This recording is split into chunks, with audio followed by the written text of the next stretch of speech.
Algumas reflexões sobre o 15º domingo do tempo comum, ano B. Primeira leitura, Amós 7, 12 a 15, Salmo 84. Segunda leitura, Efésios 1, 3 a 14, e o Evangelho segundo Marcos 6, 7 a 13. De Jesus profeta se passa aos 12 apóstolos profetas e taumaturgos como o Mestre. Essa primeira missão está caracterizada por alguns particulares. Os 12 são repartidos em 6 grupos de 2 e recebem poder sobre os espíritos impuros. Esta ação providencial de Jesus tem a ver com a sua afirmação em forma de máxima. Um profeta só é desprezado em sua pátria, entre seus parentes e em sua casa. Marcos 6, 4. De algum modo, a primeira leitura também exemplifica. É também uma extensão da sua decisão, e ele percorria os povoados das redondezas ensinando. Marcos 6, 6. Além disso, faz recordar Marcos 3, 14 e 15, e constituiu 12 para que ficassem com ele, para enviá-los a pregar e ter autoridade para expulsar os demônios. Jesus, por sua decisão, ao mesmo tempo em que descentraliza o poder, alarga o poder da comunicação da sua mensagem. Ao confiar aos apóstolos a missão, Jesus não revela apenas a confiança neles depositada, mas permite que eles façam experiência de fé e de confiança na sua palavra e na autoridade que a ela está associada. Atenção, porém, seja feita a um detalhe: autoridade sobre os espíritos impuros e não sobre as pessoas, pois estas são deixadas livres para querer ou não ouvir a palavra. Versículo 11. Se por um lado a missão é ampliada, bem como os benefícios que dela derivam, por outro lado, a experiência da possibilidade da rejeição também passa a existir para os 12. Em tudo isso, é preciso insistir num aspecto. A decisão não foi dos 12, mas de Jesus, dado que revela a sua estratégia. Em teoria, Jesus está sem os 12 e estes estão sem Jesus. Por um determinado tempo, o grupo se desfez e as 6 duplas descobrem algo necessário. Um deve sustentar e apoiar o outro mutuamente na missão. Não se sabe como as duplas foram formadas. Talvez se possa admitir os pares presentes em Marcos 3, 16 a 19. Tiago e João, André e Filipe, Bartolomeu e Mateus, Tomé e Tiago, Judas Tadeu e Simão. Pedro e Judas Iscariotes, respectivamente, um abre e o outro fecha a lista. Os colocamos juntos. Isso, porém, é mera intuição da minha parte, pois não há uma lista intermédia entre a eleição dos 12 e o primeiro mandato missionário. Marcos 6, 8 a 11 contém as ordens e recomendações sobre a missão, e essas podem ser subdivididas em 2 grupos. Primeiro grupo, bagagem da viagem, versículos 8 a 9. Segundo grupo, comportamento nos locais de missão, versículos 10 a 11. No primeiro grupo, encontram-se 2 permissões, um cajado na mão e sandálias nos pés. E 4 proibições, nem pão, nem alforge, nem dinheiro, e que não levassem 2 túnicas. Ao se refletir sobre as permissões e proibições, Notamos que Jesus desejou que os apóstolos fossem ágeis para andar, razão pela qual deviam ter algo na mão, o cajado, e algo nos pés, as sandálias, facilitando a locomoção. Por isso, não deviam carregar ou se preocupar com pão, alforje, dinheiro e 2 túnicas. Aliás, se a proibição é para 2 túnicas, pode-se admitir mais uma permissão, uma túnica, provavelmente porque havia a possibilidade de sujar a do corpo. Assim temos cajado, túnica e sandálias. Essa tríade, na antiguidade, revela o mínimo de dignidade de um ser humano simples e que aprendeu a viver com o básico e o necessário. É curioso notar e precioso acenar que em Mateus 10:10 e Lucas 9:3 nem o bastão pôde ser levado, e ainda para Mateus eles não deveriam levar sandálias. Lucas, nesse sentido, preferiu seguir Marcos. Somente em Mateus se diz, pois o operário é digno do seu sustento. Mateus 10:10. No que diz respeito ao segundo grupo, sobre o comportamento nos locais visitados, vê-se a instrução de Jesus conforme o costume da hospitalidade. Em geral, o peregrino, ao chegar num lugar, dirigia-se para a praça e aguardava que alguém oferecesse hospedagem, conforme Juízes 19:15, e o levasse para a sua casa, Juízes 19:20 a 21. Isto quando a noite estava para iniciar, mas se o peregrino estava apenas de passagem, se oferecia o refrigério, conforme Gênesis 18, 1 a 16. Assim, a casa de quem hospeda se torna a base da missão no local. Se por um lado os apóstolos podem ser acolhidos, por outro lado podem ser rejeitados. Ao entrar numa casa, certamente se fazia a costumeira saudação, a paz esteja convosco, o que na igreja primitiva significava dizer, o Senhor esteja convosco.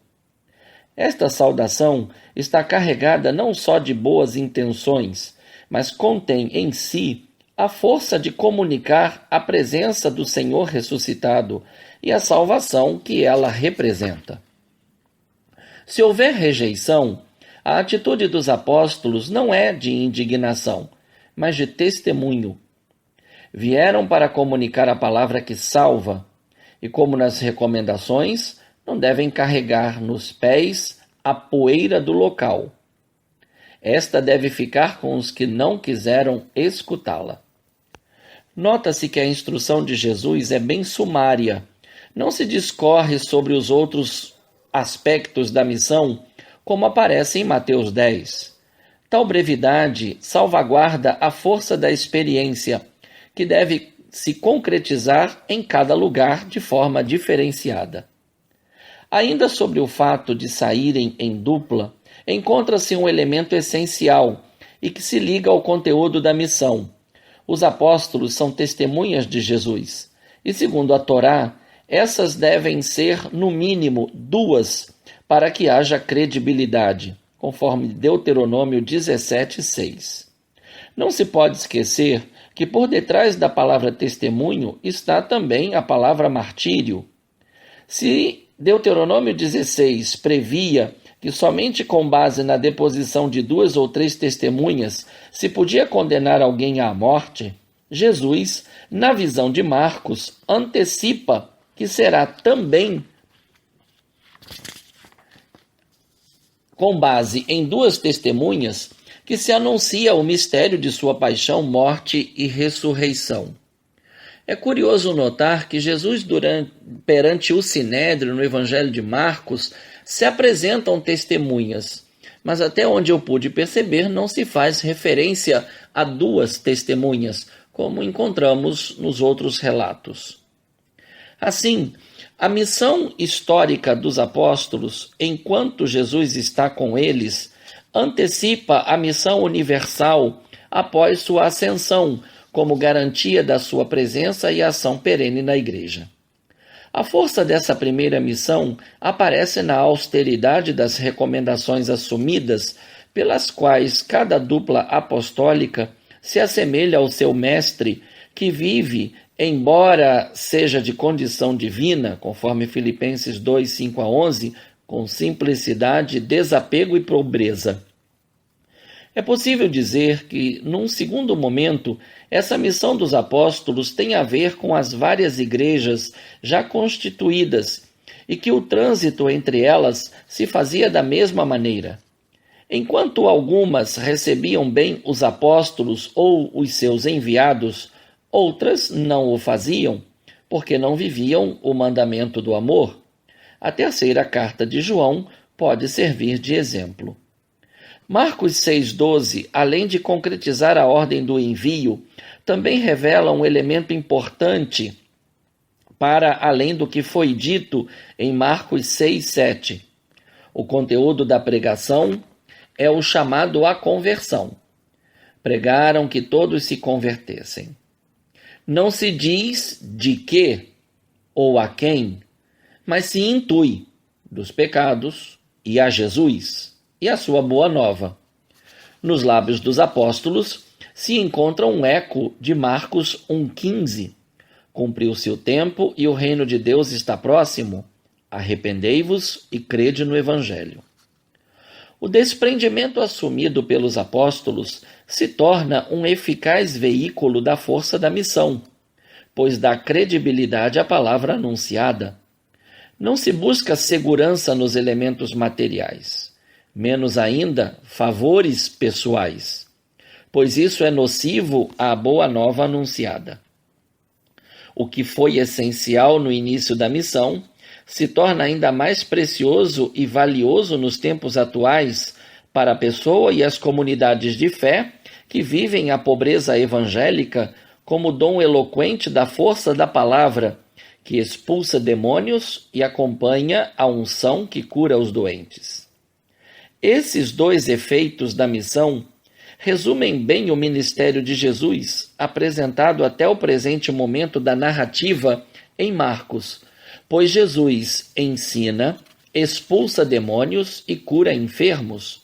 É o que se encontra em Marcos 1, 21 a 5, 43.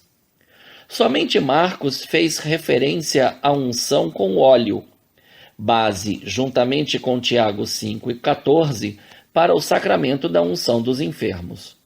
Com isso, descobrimos que os apóstolos também podiam carregar o óleo, ou nada impede de recorrer ao óleo da casa onde se fossem acolhidos. É certo, porém, que a unção é um sinal da eficácia da palavra de Deus que age na vida do enfermo. Há muito se sabia do valor terapêutico do uso de ungüentos sobre os enfermos, conforme Lucas 10:34. Um elemento chama a atenção e merece ser evidenciado. No versículo 7, se fala de espíritos impuros, e no versículo 13 se menciona demônios. Este último estaria conforme Marcos 3,15, e terem autoridade para expulsar os demônios. Já espíritos impuros estaria em oposição ao Espírito Santo, e evocaria a cura do Gerazeno em Marcos 5, 1 a 20, visto que tal homem estava possuído por um espírito impuro. Marcos 5, 2. Não se diz que os 12 tinham poder sobre Satanás, mas receberam poder sobre os que a ele estão submetidos. Na igreja, se repete em cada época o apelo profético do despojamento na missão, que evoca o sinal distintivo da encarnação do Verbo divino e das condições humildes que não apenas assumiu, mas valorizou em todos os momentos e situações da sua vida e ministério público. Como pregar a virtude evangélica da pobreza quando muitos na igreja não compreendem os pobres e as suas necessidades básicas? Como compreendê-las sem as experimentar? Mais forte que a condição pobre da igreja é a sua confiança na divina providência. Sobre isso, o apóstolo Paulo se tornou um grande exemplo, pois aprendeu a viver na abundância e na penúria, conforme Filipenses 4:12.